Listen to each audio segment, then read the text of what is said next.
wanted to make a short video on some resources to use.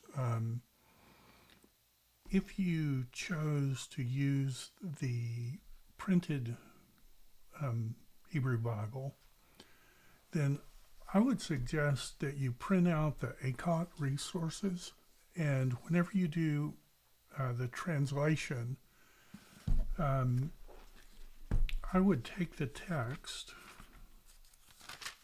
and say we're doing Genesis 1. When you find that passage, I would use ACOT as you read. So ACOT will parse each and every word. It will give you a gloss. It will explain some of the grammar and follow along as you read the text there. So printing out, I think this is 15 pages. This will give you the parsing for all the passages. So it's going to give you the kind of help, grammatical help, in beginning to identify the words. And then as you begin to volume read, this is going to be kind of the training wheels that you will use for that. So I encourage you to print out ACOT and to use that. That is, if you've chosen to use the printed Hebrew Bible. The second resource that I encourage you to use, whether you use the printed version or not, is to print out the exegetical outline. In the exegetical outline, you can begin to see parallels in terms of like the verbs that are being used. God created the heavens and the earth, and God said, and God divided, and God called. And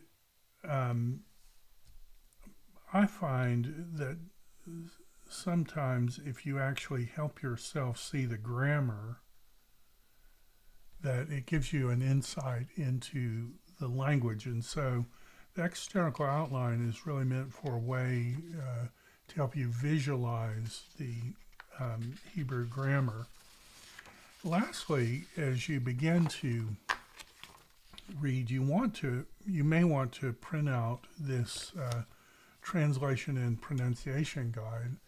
A lot of times when you learn a language, you'll have a resource where they'll do something like this, where you can say the word and then you can test yourself and see how you did. So if you came to this word and you pronounced it Bereshit, then you pull the card down and see how your pronunciation differed. This is not a transliteration. It's kind of a default way to pronounce it if you were using English syllables. I did this with a computer program, and so this is what they offered for Bereshit. And then to be able to understand that that means in the beginning, and then you can go down with the document like that. So this is a way to help yourself with the translations, and this is done for all the resources for the entire course. So I encourage you to print out ACOT and the exegetical outline and the translation and pronunciation guide. Now, also, let me just switch this. If you have chosen to use the, let me just kind of change so I can see this better. If you chose to get an electronic version, then you're doing the same thing as ACOT, but you're hovering over the words and it's telling you down here in the auto info window how to translate each word. Sorry about that. I'm not sure what that sound was. And I would also use the Hebrew read aloud function. בראשית ברא אלוהים את השמיים ואת הארץ. And I would make sure that every time I read that, I would listen to every single verse. It's amazing how listening to a native speaker will just help you pronounce things better. This, of course, is accordance. If you're into the Apple world, this will probably be the one you want to get. It's very easy to use, and it's a very good program. The Logos version is equally as wonderful. I obviously got both. I use both all the time. They're a little different. You do have an auto info down here at the bottom, but it doesn't do the parts of the word the way Accordance did. So Accordance has an advantage there. It will parse each word, and it does have the obvious advantage that you can get ACOT in the electronic form, and not only that, but it will parse the different abbreviations, and it hyperlinks to the particular grammars. Now, of course, you end up having to purchase these separately. They don't just give you everything. I tell people when you buy Logos, just hold your wallet out and ask Logos to take whatever they want, because that's kind of how it ends up. The resource is so good and so helpful. You end up doing a lot of business with them, but I don't regret any of that. It is a wonderful thing, and it works well. I would use that to read. You do have two different Hebrew readers. This is the free version. It's the Macom Mamre recordings, free online, but you can download from Logos and get this module for free. And the Victor Kalashar, same thing. The difference is these are only chapter recordings, so you kind of have to estimate where in the chapter you are. With the Accordance, it does come up automatically. Well, if you choose that, it will allow you to do individual verses. Let me turn this back on. I set up my reading version something like this. You add the parallel with the Hebrew audio.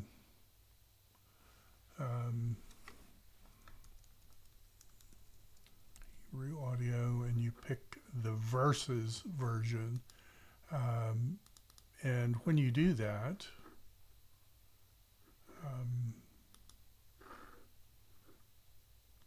if we do this now, we can add the parallel here, and they will scroll together.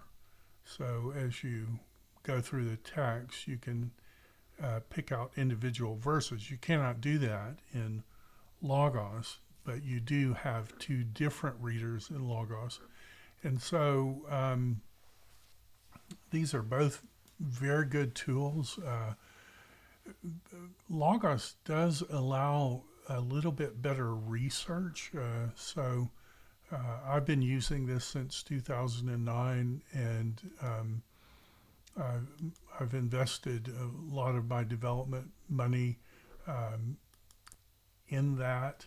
And I've got really good resources now, and so you can go to many different commentaries if you buy these, and it works very well. Also, you can do things like, say you were interested in infant baptism and I don't know, believers baptism. You can do that search, and it will pull up every place where those two ideas are discussed in all the books that you have. What's really nice about the resource is, in terms of what makes Logos very powerful, is when you come up with a text like this, and say we went to a document, we'll do a new document, and you paste it in, it will not only paste the quote, but it will footnote where it came from with the page number. You also can do things like copy verses, and so if I wanted to copy, you might wonder how in all this material that I've given you, how I got that Hebrew typed in. Well, you end up doing copy there, and then you paste it in. We can use accordance as the and then you end up having beautiful Hebrew, Greek, whatever you're using. I have a lot of resources open on my computer right now. That's why it's a little slow, I think. So the long and short of it is, these are really good tools. I don't know which one I would tell you to purchase. I like them both. I use both all the time. But for this class, I would use one of these. I would recommend that you get one of these because they work not only on your computer but also on your phone or iPad. They work very well and will help you for this class. So wishing you all the best. If you have any questions, please email me, and I'll look forward to talking to you next time.